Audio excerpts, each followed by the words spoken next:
안녕하세요. 저는 딸 하나 잘 둔 덕에 호강받으며 사는 60대 여성입니다. 현재 정말 눈에 넣어도 안 아플 자식들과 함께 행복한 하루하루를 살고 있어요. 제게는 무엇과도 바꿀 수 없을 만큼 소중한 딸 하나와 아들 하나가 있는데요. 저는 오늘 여러분들께 제 딸에 대해 이야기해보려고 이렇게 사연을 보내게 되었어요. 저희 딸은 사실 제 친딸이 아니라 굉장히 특별한 인연으로 만나게 된 아이인데요. 이야기를 하기에 앞서 저는 입양아로 컸어요. 태어나자마자 어느 부잣집으로 입양이 되었죠. 말이 좋아야 입양이지 친정 부모님께서 돈이 없어서 저를 부잣집에 돈 받고 판 것이었죠. 저를 키워주셨던 부모님은 최대한 기억이 없는 갓난아이를 입양하고 싶어 하셨어요. 그래서 보육원에 들렀는데 당시엔 갓난아이를 찾기 힘드셨대요. 5군데 정도 돌았었고 제일 어린아이가 6살이었다고 하더라고요. 부모님께서 마지막 보육원을 나오려고 했는데 보육원 입구에서 한 부부가 갓난아이를 안아들고 불안해서 안절부절 못하는 사람 마냥 자꾸 왔다 갔다 하더래요. 부모님이 나오면서 미심쩍은 눈으로 그 부부를 유심히 봤다고 하더라고요. 그런데 부부 대화 소리를 들어보니 형편이 너무 안 좋아서 애 키울 여력이 안 되니까 보육원에 놔두고 오려고 했는데 차마 아기에게 너무 미안해서 못 놓고 계속 고민하던 중이었던 거예요. 그 소리를 듣고 어머니와 아버지가 눈빛 교환을 하고 부부에게 다가갔다고 하더라고요. 부부는 저희 부모님께서 다가가니 살짝 눈치를 보며 자리를 뜨려고 했다는 거예요. 저기요, 저희가 들으려고 한 건 아닌데 가정 형편이 얼마나 어려우신 거예요? 저희는 불임이라 아이를 가질 수가 없어서 아이가 간절히 필요하거든요. 네? 아이요?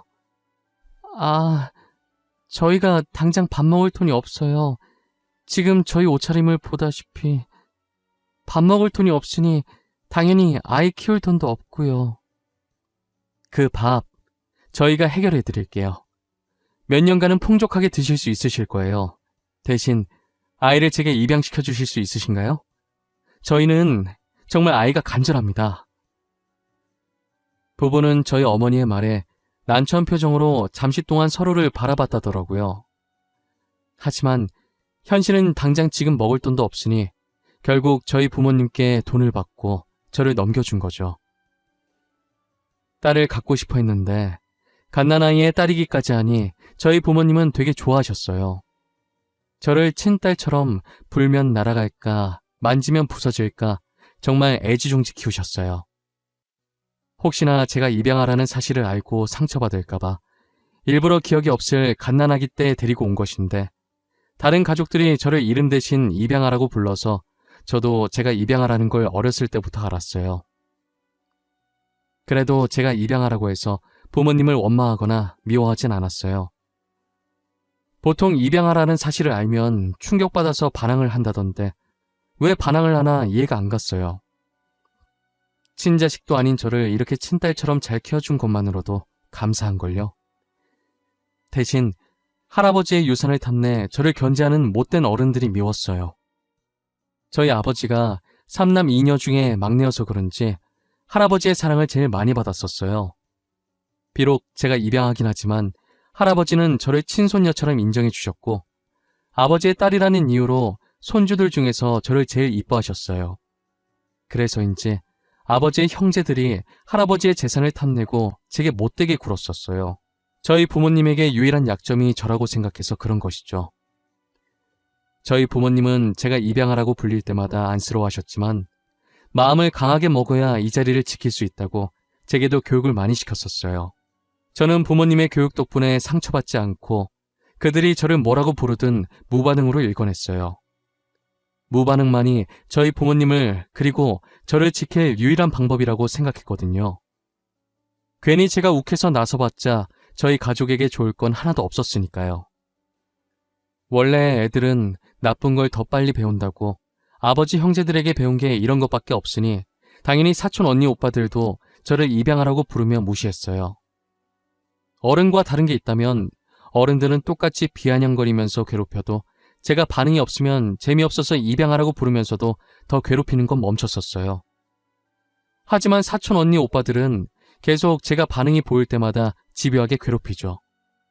제가 반응을 안 하면 자신을 무시한다 생각하고 저 따위한테 자신들이 무시당한 게 괜히 자존심 상해서 분한 마음에 저를 더 괴롭혀요. 그래도 유일하게 저를 챙겨준 건 작은 아버지네 딸이었어요. 아버지 형제 중에서도 작은 아버지네만 저희를 괴롭히지 않았어요. 재산 욕심 없던 작은 아버지네 가족은 늘 저희를 챙겨주었어요. 작은 아버지 따라 사촌 언니도 자연스럽게 저를 많이 챙겨주었죠. 만약 사촌 언니가 없었다면 저는 적밖에 없는 이 집안에서 절대 버틸 수 없었을 거예요. 언젠간 사촌 언니를 도울 일이 있다면 어떤 일이든 도와줘야겠다고 마음먹었어요. 제가 25살이 되던 해 사촌 언니가 30살이었고 사촌 언니는 결혼을 앞두고 있었어요. 저는 결혼 축하 선물을 해주고 싶어서 사촌 언니와 함께 백화점에 갔었어요. 언니가 평소 가지고 싶어 했던 것을 선물로 사고 형부가 좋아할 만한 것도 사려고 구경을 하고 있었는데 한참 구경하다가 언니 휴대전화가 요란하게 울리기 시작하는 거예요. 형부한테 걸려온 전화였고 언니는 웃으면서 밝은 목소리로 전화를 받았어요. 언니가 전화 받을 때와는 다른 표정을 하더니 폰을 떨어뜨리고 달려나가는 거예요. 저는 언니의 폰을 주워들고 혹시나 놓칠까봐 빠르게 뒤따라갔어요. 아슬아슬하게 언니가 탄 택시에 저도 같이 탈 수 있었어요. 언니는 사시나무 떨리듯 몸을 떨면서 안절부절 못하더라고요. 기사님한테 병원으로 가달라고 하는데 저는 눈치껏 형부한테 무슨 일이 생겼다는 걸 알 수 있었죠. 소정아, 우리 오빠가 사고 나서 지금 병원에. 아무 일 없어야 돼, 진짜. 아무 일 없어야 돼. 내가 오빠 없이 어떻게 살아. 언니, 아무 일 없을 거야. 형부 괜찮으실 거야. 형부가 얼마나 강한 사람인데 언니도 알잖아. 분명 아무 일 없을 거야. 아직 확인도 안 했는데 벌써부터 걱정하지 말자, 응? 나 너무 무서워. 아까부터 자꾸 안 좋은 기분이 들어. 옷 쌀게. 아저씨, 저희가 지금 너무 급해서 그런데 조금만 빨리 가주세요. 부탁드릴게요. 죄송합니다. 병원에 도착하니 형부는 침대 위에 누워 미동도 없었고 흰 천을 덮고 있었어요. 형부는 꽃을 사들고 언니를 만나러 오다 졸음운전 차량에 사고를 당하고 말았어요. 언니는 망연자실한 표정을 한 상태로 흰 천으로 덮인 형부를 안으며 눈물을 흘렸어요. 오빠 뭐야? 일어나. 나 놀래키려고 일부러 장난치는 거지? 그런 거지? 오빠, 왜 이러고 누워있는 건데? 자는 척 하지 마. 눈 좀 떠봐, 응? 내가 미안해. 잘못됐어. 언니, 그만해. 언니가 계속 이러면 형부가 마음 편히 못 가셔. 제발 그만해, 응? 나만 두고 가는 주제에 마음 편히 가면 안 되지. 걱정돼서 계속 돌아보게 만들 거야. 나쁜 놈. 오빠는 나쁜 놈이야. 혼자 가고 나도 데리고 가지. 나랑 같이 가지. 사촌 언니는 형부 장례식 동안에도 나쁜 놈이라며 중얼거리면서 하염없이 눈물을 흘렸고 장례식을 마친 후엔 언제 슬펐냐는 듯 다시 예전 모습으로 돌아갔어요. 당시 사촌 언니의 뱃속엔 조그만 생명이 숨쉬고 있었어요. 아마도 언니는 이 조그만 생명 때문에 악착같이 버텼던 것 같아요. 저는 겉모습만 봤을 때 잘 웃고 얘기도 잘하길래 언니가 괜찮아 보이는 듯 했어요. 하지만 언니의 속은 골물대로 다 골마 있었고 점점 시름시름 앓아갔어요. 결국 사촌 언니는 혼자서 마음의 병을 앓다가 세상을 떠나버렸어요. 엄마, 아빠 다 세상을 떠나버리고 혼자 남은 갓난아기 조카를 저마다 불쌍하다고 한마디씩 했죠. 다들 저 아이를 어쩌면 좋을지 이야기를 나누는데 제가 저 아이를 키워야겠다고 마음먹었어요.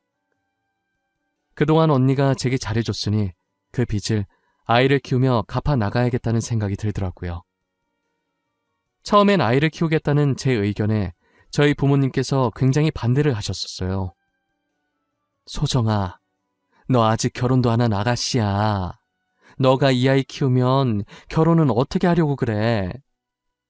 은혜 갚는 건 좋다 이거야. 그런데 어떤 남자가 애 있는 여자랑 결혼하고 싶어 하겠어? 그래, 그건 네 엄마 말이 맞다. 우리가 그동안 네 의견에 반대한 적 있었니? 하지만 이건 진짜 아니야. 소정아, 다시 한 번만 잘 생각해보자, 응? 더 생각해볼 것도 없어요. 저는 이미 마음 정했어요. 이 아이, 제가 키울래요. 저도 엄마 아빠 부탁 거절한 적 단 한 번도 없어요. 하지만 이번만큼은 저도 물러설 수가 없어요. 부모님은 결혼도 안 한 25살짜리 아가씨가 무슨 아이를 키우냐며 나중에 결혼은 어떻게 하려고 하냐면서 미래를 생각하려며 절대 아이를 못 키우게 하셨어요. 저는 무작정 아이를 데리고 집으로 돌아왔고 부모님도 아이를 보고 불쌍하다 여겼는지 결국은 제 의견을 따라 아이를 키우라고 허락을 해주셨어요. 당시 저는 부모님께 소개는 안 드렸었지만 결혼을 약속한 남자친구가 있었어요. 아이를 데리고 오겠다고 부모님께 말하기 전에 남자친구에게 먼저 말했었어요. 아무래도 결혼을 약속한 사이인데 이렇게 중요한 사안을 마음대로 정하는 건 아닌 것 같아서요. 남자친구는 제 이야기를 듣더니 제 사정을 다 이해하더라고요. 남자친구는 그렇다 치지만 문제는 남자친구의 부모님이었죠. 아무리 제 친딸이 아니지만 그래도 애 있는 며느리를 누가 좋아하시겠어요? 결혼 허락받으러 갔을 때 고민을 엄청 하다가 아이에 대해 이야기를 했어요. 평소 남자친구 부모님과 친했었지만 이 일은 친한 것과는 별개이잖아요. 그래서 어떤 반응을 보이실지 걱정했는데 남자친구 부모님도 딱한 사정을 듣더니 이해해 주시는 거예요. 남자친구 부모님은 정말 좋으신 분들이라 그분들을 보고 배운 남자친구도 좋은 사람이었어요. 결혼 후에도 조카를 친딸처럼 친손녀처럼 되게 잘 챙겨주시고 결혼 전에도 가끔 아이를 자신의 집에 데리고 오라고 하고 우스꽝스러운 표정도 지어주면서 아이랑 잘 놀아줬었어요. 남자친구도 남자친구 부모님도 너무 감사하게 저희 조카를 너무 이뻐해 주었어요. 좋은 분들 덕분에 저희의 결혼은 문제없이 진행을 하게 되었어요. 남편과 저는 조카를 배 아파 낳은 친딸이라 생각하고 10년 동안 정성껏 키웠었어요. 혹시나 친자식을 낳으면 알게 모르게 무의식 중에라도 차별하게 될까봐 자식을 안 낳으려고 했었어요. 사실 조카가 너무 이쁘고 제 딸이라 생각해서인지 굳이 아이 계획도 세우지 않았었는데 결혼한 지 10년 만에 갑작스레 아들을 임신하게 되었어요. 그리고 비록 늦게 아들을 낳았어도 이쁜 조카와 항상 차별 없이 동등하게 똑같이 키웠어요. 조카는 단 한 번도 반항을 하지 않았고 한 번씩 겪는 사춘기도 없었어요. 일찍부터 철이 들어서 저희 말도 잘 듣고 나이차 많이 나는 아들과도 잘 지냈어요. 아무래도 저희 부부가 맞벌이다 보니 저희 아들은 거의 조카가 키웠다고 보면 될 정도예요. 조카가 아들을 엄청 이뻐해주고 조카가 큰 누나 노릇 톡톡히 해주더군요. 공부에는 전혀 관심 없었던 조카가 중학생이 되고부터는 누가 시키지도 않았는데 스스로 공부를 열심히 하더라고요. 고등학생 때는 진짜 자는 시간 제외하고 밤낮 할 것 없이 모든 시간에 책상 앞에만 붙어 있었고 코피를 흘려도 대충 코에 휴지 넣어놓고 공부를 했어요. 정말 독하다 싶을 정도였죠. 그렇게 15년 동안 악착같이 공부하더니 심리학과 의사가 되더라고요. 의사 가운을 입은 조카의 모습을 보니 너무 뿌듯했고 잘 자라줘서 고마웠고 언젠간 떳떳하게 언니를 다시 만날 수 있겠다는 생각을 했어요. 언니 딸, 내가 이렇게 멋있게 키웠다며 의사 만들어놨다면서요. 저는 조카 다 키웠으니 드디어 고생이 끝났다는 생각이 들었어요. 하지만 말썽 안 피우는 조카 대신 아들이 조카 몫까지 반항도 크게 하고 제 속을 많이 썩였었어요. 이제 막 고등학생이 된 아들은 대체 어디서 구한 건지 가방 안에서 담배꽉이 나오더라고요. 저희 집엔 담배 피는 사람이 한 명도 없었거든요. 저희 부모님도 안 피시고 남편, 저, 그리고 딸까지 전부 비흡연자예요. 제가 늘 집에서 학교 다니다 보면 친구랑 어쩌다 한 번씩 싸울 순 있어도 성인이 될 때까지 술, 담배는 절대 하지 말라고 교육을 시켰었거든요. 그런데 이렇게 떡하니 학생 가방 속에서 담배꽉이 나오니 화가 나는 거예요. 저는 담배꽉을 들고 가 게임하고 있는 아들의 머리에 내리꽂듯이 세게 던졌어요. 아들은 갑자기 날라온 담배꽉을 맞고 아픈지 머리를 문지르더니 저를 째려보더라고요. 네 가방 속에 이거 있던데 뭐야? 너 설마 담배 피니? 그런 거야? 내가 술, 담배는 안 된다고 그렇게 말했는데 어떻게 된 건지 설명해. 아씨, 엄마 왜 남의 가방을 뒤져보고 그래? 나는 사생활도 없어? 엄마가 한 행동 엄연히 사생활 침해인 거 알아? 아씨? 너 지금 엄마한테 아씨라고 한 거야? 내가 언제 그렇게 가르쳤어? 너 도대체 요즘 뭐라고 돌아다니는 거야? 어? 사고 치고 다니는 거 아니야? 내가 사고를 치고 다니든 말든 엄마가 무슨 상관이야? 엄마는 알지도 못하면서 화만 내고. 됐어. 다 필요 없어. 나가. 엄마랑 얘기하고 싶지 않으니까 나가라고. 엄마니까 상관하지. 너 사고 치면 그 뒷수습은 누가 할지 생각도 안 해봤어? 그리고 내가 뭘 모르는데. 야, 이지혁. 내가 뭘 모르느냐고. 너 담배 어디서 났는지 말 안 해?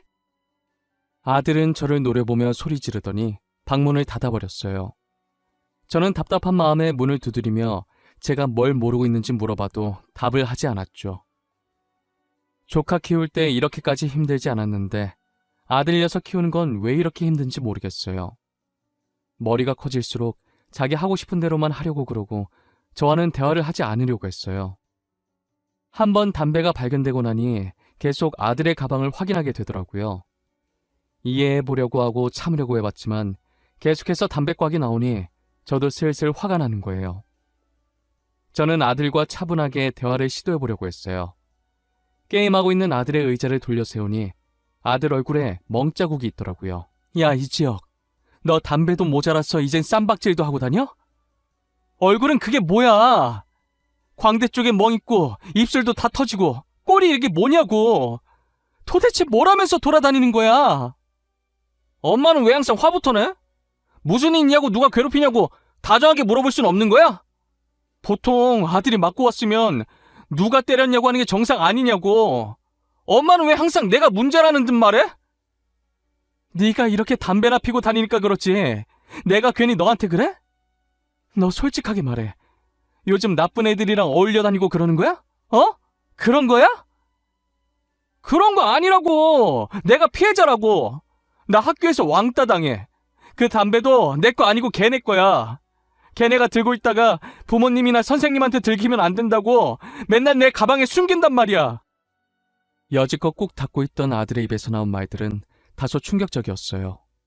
가방에 담배꽉이 나오고 얼굴에 멍투성이일 때 질 나쁜 아이들과 어울려 놀기 시작한 줄만 알았는데 오히려 저희 아들이 왕따를 당한 피해자였어요. 저는 참을 수가 없어서 학교에 찾아가려고 했으나 그렇게 하면 더 보복당한다는 아들 말에 혹여나 아들이 정말 보복을 당할까봐 걱정돼서 그럴 수가 없었어요. 마땅히 말할 곳이 없어서 조카에게 이 사실을 털어놓았어요. 조카는 동생이 자신에게 그런 말 한 적이 단 한 번도 없었다고 놀라는 거예요. 아무래도 조카가 심리학과 의사가 되면서 아직 미성년자라 심리가 불안정한 아들이 걱정돼서 맨날 퇴근 후에 아들 방에 가서 상담을 해줬었거든요. 요즘 네 동생이 학교에서 왕따 당하고 있다더라. 엄마가 돼서 그런 것도 모르고 혼만 내고 어린 것들이 벌써부터 누군가를 괴롭히고 따돌리고 말이야. 내가 어떻게 해야 할지 모르겠어. 엄마, 지혁이가 왕따 당하고 있대? 자기가 자기 입으로? 나한텐 그런 말 없는데. 나 매일 지혁이랑 이야기 나누잖아. 근데 단 한 번도 그런 말 한 적이 없어. 너가 걱정할까봐 그런 모양이야. 나한테도 계속 말 안 하다가 이렇게 혼나는 게 억울했는지 참다 결국 터져서 말한 거거든. 이걸 진짜 어떻게 하는 게 좋을까? 근데 지혁이 말도 맞아. 우리가 괜히 섣불리 나섰다가는 지혁이만 더 피해 입을 수도 있어. 일단 확실한 증거를 잡고 걔네 강제 전학 보내든 징계를 받게 하든 하고 지혁이를 다른 곳에 전학 보내자. 어떻게 증거를 잡지? 우리가 계속 따라다니면서 증거를 수집할 순 없잖아. 녹음기. 녹음기를 사자. 조그마한 녹음기를 지혁이 교복 자켓 주머니에 넣는 거야. 그리고 지혁이가 끼고 있는 안경도 카메라 달린 안경으로 바꾸자. 그걸로 증거를 모으는 거지. 조카는 확실한 증거를 잡기 위한 대책을 말해줬고, 조카의 말대로 녹음기와 카메라가 달린 안경을 사서 녹음기는 아들 몰래 교복 자켓 주머니 안에 넣고 안경은 책상 위에 올려놨어요. 안경이 기존에 끼던 거랑 디자인이 비슷해서 아들은 아무 의심 없이 안경을 끼고 나가더라고요. 저는 하루 종일 일이 손에 잡히지 않았고 아들의 학교 시간만 손꼽아 기다리고 있었어요. 아들은 그날도 학교에서 안 좋은 일이 있었는지 자켓이며 교복이 흙투성이로 더럽혀져 돌아왔습니다. 저는 확실한 증거가 있을 거라 생각하고 아들이 씻으러 들어갔을 때 녹음기만 살짝 들고 나왔어요. 제 방문을 걸어 잠그고 떨리는 손으로 녹음기 재생 버튼을 눌렀어요. 저는 녹음기에서 나오는 음성을 듣고 충격을 받아 손으로 입을 틀어 막았어요. 야, 전에 학교 앞에서 너랑 떡볶이 먹던 여자 진짜 네 누나 맞냐? 나이 차이 꽤 있는 것 같던데? 누나가 아니라 엄마 아니야? 사고 쳐서 너 낳은 거 아니냐고. 그런 거 아니야. 우리 누나 맞아. 그리고 나를 괴롭히는 건 괜찮지만 우리 가족까지는 건들지 말았으면 좋겠어. 부탁할게. 야, 많이 컸네 우리 지혁이. 우리한테 눈도 제대로 못 보는 주제에 이제 부탁도 다 하고. 우리 가족까지는 건들지 말았으면 좋겠어. 부탁할게. 하, 진짜 골 때리네 얘. 우리가 뭘 했다고 그래. 우린 너네 가족 손끝 하나도 안 건드렸어. 누가 들으면 오해하겠다. 그치? 그러게. 우릴 왜 나쁜 사람들로 만드실까? 아직 정신을 제대로 못 차렸네. 덜 맞아서 그러나? 더 맞아야 정신을 차리려나? 왜? 계속 우리 심기를 건들고 그러실까? 어? 가족을 상대로 막말도 서슴없이 하고 저희 아들을 괴롭히는 말도 서슴지 않았어요. 조카와 아들을 희롱하더니 아들이 그만해달라고 하자 차마 들을 수 없는 소리들이 들리기 시작했어요. 절로 손이 떨리는 그 소리에 더 들을 수가 없었어요. 결국엔 몇 초도 듣지 못하고 녹음기를 꺼버렸어요. 아들이 이런 수모를 당하는지 몰랐다는 사실에 제 자신이 너무 한심하고 아들에게 대한 미안함과 가해 학생에 대한 분노로 온몸이 떨리고 눈물이 차올랐어요. 아들 잘 때 안경에 있던 카메라를 빼서 컴퓨터에 연결해보니 녹화가 잘 되었더라고요. 저는 이 파일들을 조카에게 넘겨주었고 조카는 아들에 대한 차트 정리를 시작했어요. 아들이 왕따 당한 걸 전부 차트에 다 적어두었죠. 그런데 아들은 혹시나 저희에게 피해가 갈까봐 불안에 떨고 있더라고요. 아들 말에 의하면 가해 학생들의 집안이 되게 잘 사는 집안인 거예요.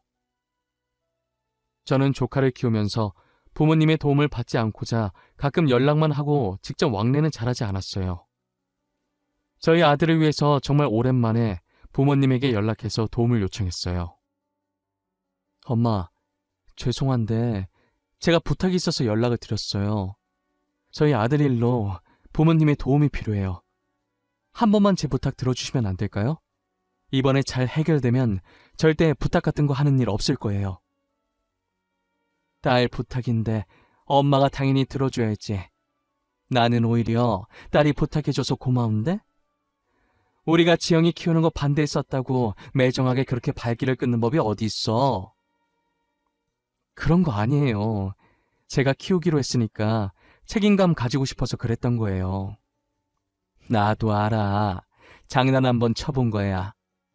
도대체 어떤 일이길래 우리 딸이 부탁을 다 할까? 아들이면 지혁이? 우리 지혁이한테 무슨 일이라도 생겼어? 사실 저희 아들이 학교에서 왕따를 당하고 있는데 가해자들 집안이 좋아서 오히려 자기가 반항했다가 더 보복당할까봐 아무것도 못하고 있더라고요. 너네 아빠가 들으면 간만에 재밌어 하겠네. 안 그래도 요즘 삶이 무료하다던데. 엄마가 아빠한테 말해놓을게. 무슨 말인지 대충 눈치챘어. 학교 갈 날짜만 문자로 보내줘. 저희 어머니는 눈치가 빠르셔서 제가 본론을 말하지도 않았는데도 다 알아차리시더라고요. 어떻게 하라는 말도 안 했는데 알아서 다 하겠다며 날짜만 문자로 보내달라고 하고 쿨하게 끊으셨어요. 간만에 재미난 일이 생겼다며 좋아하시는데 못 말리겠더라고요. 제가 앞에 말했듯이 저희 집안이 부자라고 했었잖아요. 그래서 재산 때문에 어른들이 저를 입양하라 부르고 괴롭혔다고요. 저희 집안이 웬만한 기업들과는 거의 다 손을 잡고 있어서 상대가 잘 사는 집안이라고 해봤자 다 거기서 거기고 대부분 저희 집안이 투자금을 쥐어준 집안일 거예요. 저희 집안은 가족끼리만 돈 가지고 싸움을 벌이지 밖에서는 부자라고 티를 잘 내지 않아요. 예전에 티냈다가 돈 노리고 접근하는 사람들이 많아서 계속 당하다 보니 티를 안 내게 됐어요. 저희 아버지도 돈 자랑하거나 집안 자랑하는 것을 별로 안 좋아하시는데 이렇게 상대가 먼저 집안 좋다고 시비를 걸어온다면 말이 달라졌죠. 엄마한테 학교에 갈 날짜를 찍어 보내줬더니 그날 학교에 오신 부모님 패션을 보고 역시나 그럴 줄 알았다는 듯이 고개를 저었어요. 명품은 기본이고 브랜드별로 최고로 비싸고 전 세계에 몇 개 없는 한정판 차도 새로 뽑으셨더라고요.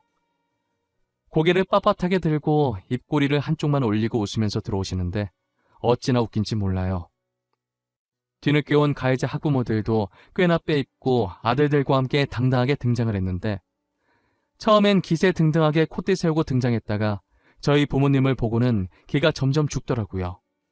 그러더니 전 세계에 5개밖에 없는 한정판 아니냐고 수군거리다가 제가 헛기침을 하니 자기들도 헛기침하면서 아무 말도 안 한 척 시치미를 뗐어요. 이렇게 시간 개념이 없어서야 원. 가해자 주제 시간까지 안 지키면 어쩌자는 거야? 자기네들만 바빠? 우리도 바쁜 사람들이야. 이러니 애들이 보고 배우는 게 없는 거야. 어머, 누가 가해자라는 거예요? 지금 저희 아들이 가해자라는 말이에요? 저희 아들이 왜 가해자예요? 길거리 꽃도 소중하게 여기는 아이예요. 길거리 꽃도 소중하게 여기는 애가 우리 손자는 왜 그렇게 밟았대? 얼마나 무자비하게 밟던지 차마 내 두 눈 뜨고 볼 수가 없던데. 어머니는 가해자 학부모들을 살짝 째려본 후 녹음본이 든 USB를 담임 선생님께 건넸어요. 선생님이 컴퓨터에 연결해서 영상을 재생시켰고 스피커를 통해 아들이 맞는 소리와 가해 학생들이 저희 아들에게 희롱하는 목소리들이 흘러나왔어요. 그리고 조카가 조용히 가방에서 저희 아들 심리 상담했던 차트를 꺼내서 선생님께 건넸어요. 조카는 가해 학생들의 학부모의 눈을 똑바로 보면서 가해 학생들의 강제 전학을 원하고 저희 아들의 정신적 피해 보상도 원한다고 똑부러지게 말하더라고요. 결국 가해 학생들은 아들과 마주치지 못하도록 타 지역으로 강제 전학을 시켰고 아들은 매주 상담을 받으며 피해 보상도 계속 청구 중이에요. 그리고 역시나 가해자 학부모들은 저희 집안에 투자금을 받고 있던 집안이었고 부모님은 그 집안에 들어간 투자금을 다 회수해버렸어요. 돌이켜보니 이번 일은 저희 부모님과 조카의 합작이고 저는 아무것도 한 게 없네요. 저는 학교에서 나오면서 부모님과 조카에게 진심으로 고맙다고 했어요. 부모님은 조부모로서 할 일을 한 거라고 하시면서 쿨하게 돌아서시더라고요. 조카는 제 손을 꼭 잡고 잘 끝나서 다행이라며 눈물을 글썽거렸어요. 저는 집으로 돌아오는 길에 조카와 아들 손을 꼭 잡고 이런저런 이야기를 참 많이 했어요.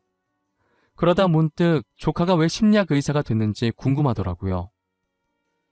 딸, 근데 전부터 궁금했는데 갑자기 왜 심리학 의사가 된 거야?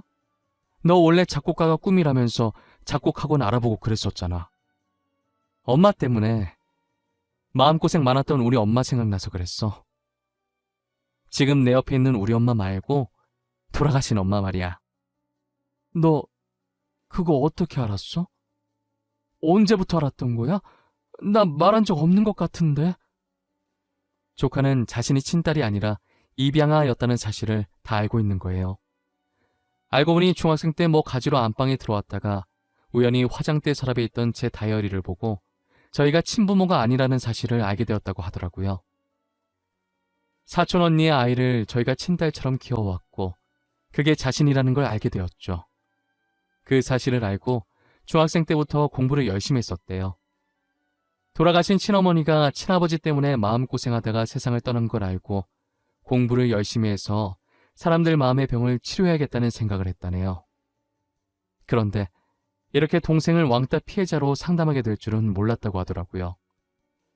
조카는 자신을 친딸처럼 생각하고 이렇게 잘 키워줘서 고맙다고, 늘 감사한 마음으로 살았다고, 고생 정말 많이 하셨다고 하면서 절 안아주는 거예요.